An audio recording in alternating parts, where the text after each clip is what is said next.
Hello friends, welcome back my YouTube channel. ಇವತ್ತಿನ ರೆಸಿಪಿನಲ್ಲಿ ನಾನು ಹಾಗಲಕಾಯಿ ಗೊಜ್ಜು ಹೇಗೆ ಮಾಡೋದು ಅಂತ ತೋರಿಸ್ಕೊಡ್ತಾ ಇದ್ದೀನಿ. ಹಾಗಲಕಾಯಿ ತಿಂದೇ ಇರೋರು ಕೂಡ ಈ ರೀತಿ ಗೊಜ್ಜು ಮಾಡಿಕೊಟ್ರೆ ಅವರು ಕೂಡ ಇಷ್ಟಪಟ್ಟು ತಿಂತಾರೆ. ನಾವು ಹಾಗಲಕಾಯಿ ತಿಂತಾ ಇದೀವಿ ಅಂತಾನೆ ಅನ್ಸಲ್ಲ, ಸ್ವಲ್ಪನೂ ಕಹಿ ಅನ್ಸೋದಿಲ್ಲ, ಅಷ್ಟು ಚೆನ್ನಾಗಿ ಮಾಡ್ಕೋಬಹುದು. ರೆಸಿಪಿ ನೋಡೋಕ್ಕಿಂತ ಮುಂಚೆ ಯಾರೆಲ್ಲ ನನ್ನ ಚಾನಲ್ನ ಇನ್ನೂ ಸಬ್ಸ್ಕ್ರೈಬ್ ಮಾಡಿಲ್ಲ, ಪ್ಲೀಸ್ ಈ ಕೂಡಲೇ ಸಬ್ಸ್ಕ್ರೈಬ್ ಮಾಡಿ, ಲೈಕ್ ಮಾಡಿ, ಶೇರ್ ಮಾಡಿ, ಹಾಗೆ ಬೆಲ್ ಐಕಾನ್ ಮೇಲೆ ಕ್ಲಿಕ್ ಮಾಡಿ. ಇವಾಗ ರೆಸಿಪಿಗೆ ಇಂಗ್ರೀಡಿಯೆಂಟ್ಸ್ ಏನೇನು ಬೇಕು ಅಂತ ನೋಡೋಣ. ಮಸಾಲೆ ಪುಡಿ ರೆಡಿ ಮಾಡ್ಕೊಳ್ಳೋದಕ್ಕೆ ನಾನಿಲ್ಲಿ 3 ಸ್ಪೂನ್ ಕಡಲೆಕಾಯಿ ಬೀಜ ತಗೊಂಡಿದ್ದೀನಿ, 1 ಸ್ಪೂನು ಉದ್ದಿನ ಬೇಳೆ, 1 ಸ್ಪೂನು ಕಡಲೆಬೇಳೆ, ಹಾಗೆ 1 ಸ್ಪೂನ್ ಅಷ್ಟು ಧನಿಯಾ ತಗೊಂಡಿದ್ದೀನಿ, ಅರ್ಧ ಸ್ಪೂನ್ ಅಷ್ಟು ಜೀರಿಗೆ, 4 ಗುಂಟೂರು ಮೆಣಸಿನಕಾಯಿ ತಗೊಂಡಿದ್ದೀನಿ. ಒಗ್ಗರಣೆಗೆ 3 ಸ್ಪೂನ್ ಎಣ್ಣೆ ತಗೊಂಡಿದ್ದೀನಿ, ಅರ್ಧ ಸ್ಪೂನ್ ಸಾಸಿವೆ, 1-2 ಗರಿ ಕರಿಬೇವು ತಗೊಂಡಿದ್ದೀನಿ, 1 ಸ್ಪೂನ್ ಅಷ್ಟು ಕಡಲೆಬೇಳೆ, 1 ಸ್ಪೂನ್ ಅಷ್ಟು ಉದ್ದಿನ ಬೇಳೆ, ಹಾಗೆ 3 ಈರುಳ್ಳಿನ ಮೀಡಿಯಂ ಸೈಜ್ ಕಟ್ ಮಾಡಿ ಇಟ್ಟಿದ್ದೀನಿ, 1 ಸ್ಪೂನ್ ಅಷ್ಟು ಶುಂಠಿ ಬೆಳ್ಳುಳ್ಳಿ ಪೇಸ್ಟು, 1 ನಾಟಿ ಟೊಮೆಟೊ ತಗೊಂಡಿದ್ದೀನಿ, ರುಚಿಗೆ ತಕ್ಕಷ್ಟು ಉಪ್ಪು. ನಿಂಬೆಹಣ್ಣು ಗಾತ್ರದಷ್ಟು ಹುಣಸೆಹಣ್ಣು ನೆನೆಸ್ಕೊಂಡಿದ್ದೀನಿ, ಜೊತೆಗೆ ನಾನು 2 ಸ್ಪೂನ್ ಅಷ್ಟು ಬೆಲ್ಲ ಹಾಕಿಟ್ಕೊಂಡಿದ್ದೀನಿ, ಸ್ವಲ್ಪ ಕೊತ್ತಂಬರಿ ಸೊಪ್ಪು ತಗೊಂಡಿದ್ದೀನಿ. ನಾನಿಲ್ಲಿ ಒಂದು ಅರ್ಧ ಕೆಜಿಯಷ್ಟು ಹಾಗಲಕಾಯಿ ತಗೊಂಡಿದ್ದೀನಿ. ಸೈಡಲ್ಲಿ ಮಾತ್ರ ಕಟ್ ಮಾಡಿ ನೀಟಾಗಿ 1-2 ಸಲ ತೊಳೆದ್ಬಿಟ್ಟು ಒಳಗಡೆ ಇರೋ ಬೀಜ ತೆಗೆದಿಟ್ಕೊಂಡಿದ್ದೀನಿ.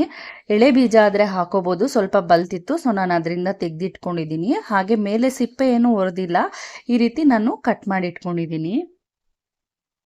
ಇವಾಗ ಹೇಗೆ ಮಾಡೋದು ಅಂತ ನೋಡ್ಕೊಳ್ಳೋಣ. ನಾನಿಲ್ಲಿ ಮೊದಲನೇದಾಗಿ ಮಸಾಲೆ ಪುಡಿ ರೆಡಿ ಮಾಡ್ಕೊಳ್ತಾ ಇದ್ದೀನಿ. ಒಂದು ಬಾಣಲಿ ಒಂದು ಸ್ವಲ್ಪ ಬಿಸಿ ಆದಮೇಲೆ ನಾನು ಅದಕ್ಕೆ ಕಡಲೆಕಾಯಿ ಬೀಜ ಹಾಕೊಳ್ತಾ ಇದ್ದೀನಿ. ಕಡಲೆಕಾಯಿ ಹಾಕೊಂಡ್ಮೇಲೆ ಮೀಡಿಯಂ ಫ್ಲೇಮಲ್ಲೇ 1-2 ನಿಮಿಷ ಹುರ್ಕೋಬೇಕು, ಅದೊಂದು ಸ್ವಲ್ಪ ರೋಸ್ಟ್ ಆಗಬೇಕು.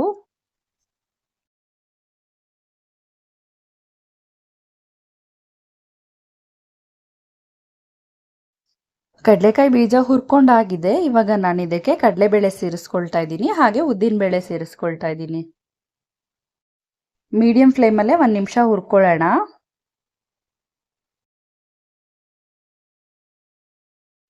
ಕಡಲೆಬೇಳೆ ಉದ್ದಿನಬೇಳೆ ಸ್ವಲ್ಪ ಬಣ್ಣ ಚೇಂಜ್ ಆದಮೇಲೆ ನಾನು ಧನಿಯಾ ಕಾಳು ಸೇರಿಸ್ಕೊಳ್ತಾ ಇದ್ದೀನಿ, ಹಾಗೆ ಜೀರಿಗೆ ಸೇರಿಸ್ಕೊಂಡು 1 ನಿಮಿಷ ಮೀಡಿಯಂ ಫ್ಲೇಮಲ್ಲಿ ಹುರ್ಕೊಳ್ತಾ ಇದ್ದೀನಿ. ಮೆಣಸಿನ್ಕಾಯಿ ಹಾಕೊಂಡ್ಮೇಲೆ ಜಾಸ್ತಿ ಹುರಿಯೋದೇನು ಬೇಡ, ಅದು ಒಂದು ಸ್ವಲ್ಪ ಬೆಚ್ಚಗಾಗೋ ತನಕ ಹುರ್ಕೊಳ್ಳೋಣ.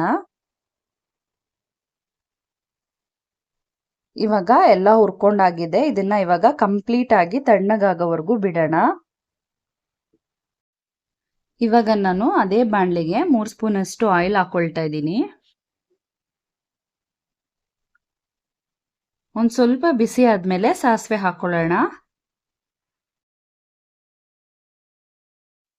ಸಾಸಿವೆ ಸ್ವಲ್ಪ ಸಿಡಿದ್ಮೇಲೆ ನಾನು ಕಡಲೆಬೇಳೆ ಹಾಕೊಳ್ತಾ ಇದ್ದೀನಿ, ಜೊತೆಗೆ ಉದ್ದಿನಬೇಳೆ ಹಾಕೊಳ್ತಾ ಇದ್ದೀನಿ.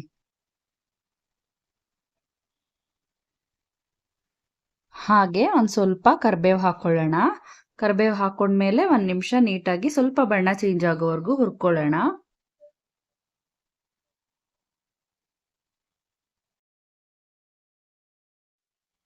ಇವಾಗ ಇದಕ್ಕೆ ಈರುಳ್ಳಿ ಹಾಕೊಳ್ತಾ ಇದ್ದೀನಿ.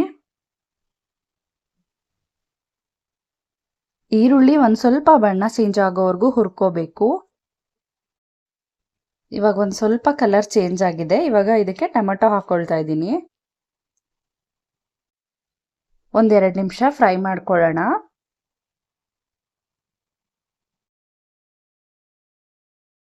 ಟೊಮೆಟೊ ಸ್ವಲ್ಪ ಮೆತ್ತಗಾದ್ಮೇಲೆ ನಾನು ಇದಕ್ಕೆ ಶುಂಠಿ ಬೆಳ್ಳುಳ್ಳಿ ಪೇಸ್ಟ್ ಹಾಕೊಳ್ತಾ ಇದ್ದೀನಿ.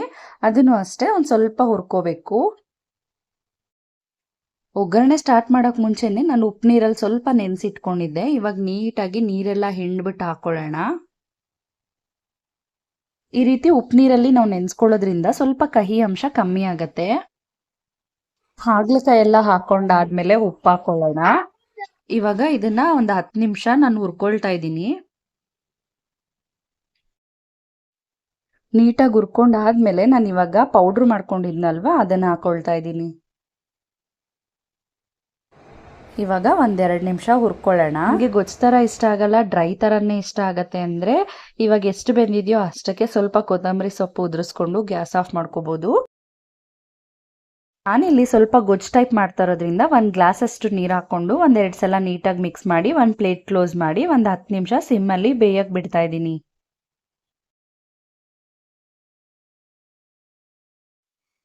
ಇವಾಗ ಒಂದು 10 ನಿಮಿಷ ಆಗಿದೆ. ಈ ಟೈಮಲ್ಲಿ ನಾನು ಮುಚ್ಚಳ ಓಪನ್ ಮಾಡಿ ಒಂದೆರಡು ಸಲ ಮಿಕ್ಸ್ ಮಾಡ್ಕೊಳ್ಳೋಣ.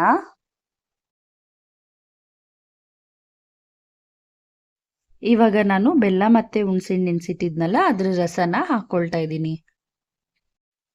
ಹಾಗಲಕಾಯಿ ರೆಸಿಪೀಸ್ ಮಾಡಬೇಕಾದ್ರೆ ಮರಿದಿರ ಹುಣಸೆಹಣ್ಣು ಮತ್ತು ಬೆಲ್ಲನ ಬಳಸ್ಕೊಂಡು ಮಾಡಿಕೊಂಡ್ರೆ ನಾವು ಹಾಗಲಕಾಯಿ ತಿಂತಾ ಇದ್ದೀವಿ ಅಂತಲೇ ಅನಿಸಲ್ಲ, ಅಷ್ಟು ಚೆನ್ನಾಗಿರತ್ತೆ. ಇವಾಗ ಒಂದೆರಡು ಸಲ ಮಿಕ್ಸ್ ಮಾಡಿ ನಾನು ಮತ್ತೆ ಪ್ಲೇಟ್ ಕ್ಲೋಸ್ ಮಾಡಿ ಒಂದು 5 ನಿಮಿಷ ಸಿಮ್ಮಲ್ಲಿ ಬೇಯಕ್ಕೆ ಇಡ್ತಾ ಇದ್ದೀನಿ. ಒಂದು 5 ನಿಮಿಷ ಆಗಿದೆ. ಇವಾಗ ಪ್ಲೇಟ್ ಓಪನ್ ಮಾಡೋಣ. ನೋಡಿ, ನೀಟಾಗಿ ಹಾಗಲಕಾಯಿ ಎಲ್ಲ ಬೆಂದಿದೆ. ಸ್ವಲ್ಪ ಗೊಜ್ಜು ಟೈಪ್ ಆಗಿದೆ, ನೀರೆಲ್ಲ ಕಮ್ಮಿ ಆಗಿ ಸ್ವಲ್ಪ ಗಟ್ಟಿಯಾಗಿ ಬಂದಿದೆ. ಈ ರೀತಿ ಎಣ್ಣೆ ಬಿಡೋವರೆಗೂ ಸ್ವಲ್ಪ ಸಿಮ್ಮಲ್ಲೇ ಬೇಯಿಸ್ಕೋಬೇಕಾಗತ್ತೆ. ಇವಾಗ ಕೊನೆಯದಾಗಿ ನಾನು ಕೊತ್ತಂಬರಿ ಸೊಪ್ಪು ಉದುರಿಸ್ಕೊಳ್ತಾ ಇದ್ದೀನಿ. ಇವಾಗ ಒಂದೆರಡು ಸಲ ಮಿಕ್ಸ್ ಮಾಡಿ ಗ್ಯಾಸ್ ಆಫ್ ಮಾಡಿಕೊಂಡ್ರೆ ಹಾಗಲಕಾಯಿ ಗೊಜ್ಜು ರೆಡಿ ಆಗುತ್ತೆ. ನೀವು ಇದನ್ನು ಚಪಾತಿಗಾಗಲಿ ಅಕ್ಕಿ ರೊಟ್ಟಿಗಾಗಲಿ ಅನ್ನಕ್ಕಾಗಲಿ ಬಳಸ್ಕೋಬೋದು, ತುಂಬಾ ಚೆನ್ನಾಗಿರುತ್ತೆ. ಈ ವಿಡಿಯೋ ಏನಾದರೂ ನಿಮ್ಗೆ ಇಷ್ಟ ಆಗಿದ್ರೆ ಪ್ಲೀಸ್ ನನ್ನ ಚಾನಲ್ನ ಸಬ್ಸ್ಕ್ರೈಬ್ ಮಾಡಿ. Thank you.